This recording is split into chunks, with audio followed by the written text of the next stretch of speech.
Before I got into the story, I wanted to give a brief description of what I'm doing. I used colored pencil to block out the canvas into half-inch squares, a process I also did to my reference photo. This will help me get my perspective right. You want to make these lines as light as possible and avoid using black. Both graphite and charcoal will have a tendency to bleed through. It's wise to use an acrylic or some kind of gesso as an undercoat, as it'll dry really quickly and help seal those lines in under the paint after our final layer. I'm using colors that are much darker than what they appear in the photo. As we layer on, we will get lighter and lighter. These highlights will kind of look flat if your undercoat is the same color.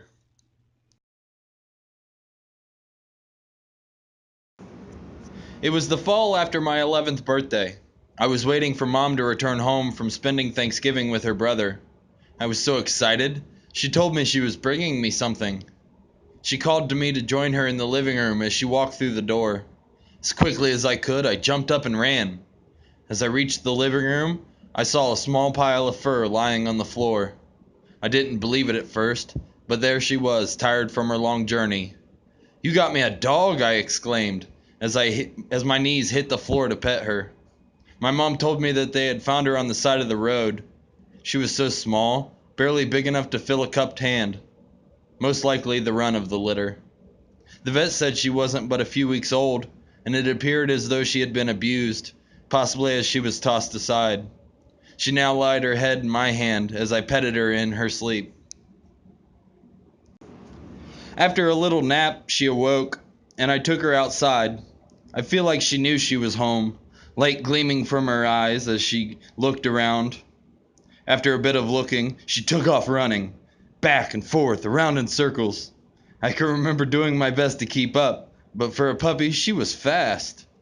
My mom called me in for dinner, and as I walked in, she asked, "Have you thought of a name yet?" I hadn't.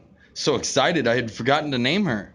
Mom said, I was thinking she kind of looks like that dog from the show you watch." As soon as she said that, I seen it as well. "Wishbone," I yelled. As if she already knew, she came trotting to me. She fit right into our family.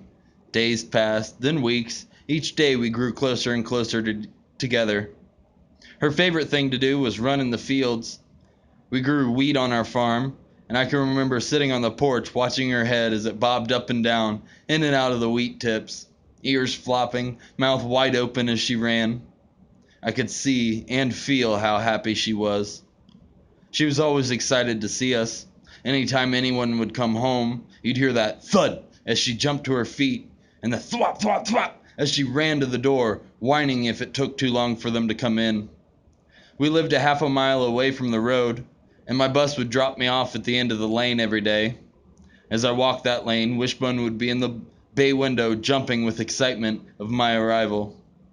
One day, she happened to be outside as I made my walk. As she turned and to see me there, she took off running, straight at me, stopping only long enough to let me pet her before she took off back up to the house, turning her head as if to encourage me to chase her. She was so full of life. She was very obedient, learned everything as if she knew what we were saying. She didn't bark without reason. She only chewed on what we gave her. She was the perfect dog. She made me laugh a lot. One day, I was at the store, and I decided to play the claw machine that they had there. I wanted to try to win her a new toy. I lined up my shot as best as I could, knowing she would just love tearing it open to rip out the stuffing. Success, as the plush rose from the pile, gripped by the prongs of the claw. I quickly went home to present it to her. She knew the word toy as I dropped it in front of her. I told her the whole story. I always talked to her. In a way, I felt like she understood more words than what you would think possible for a dog. For days, she lied with that plush, almost scaring us as to why she didn't completely mutilate it like she had done with the hundreds prior. One day, lying there with it grasped in her arms as she slept, she awoke and quickly jumped to her feet as if a predator ready to strike. Wasn't but a few seconds before little pieces started flying. In the blink of an eye, the plush was dead. She looked up at me with the look a child gives when you're having too much fun to handle. Reaching back down, she pulled out the last bit of stuffing, did her circle, laid back down, and fell back asleep.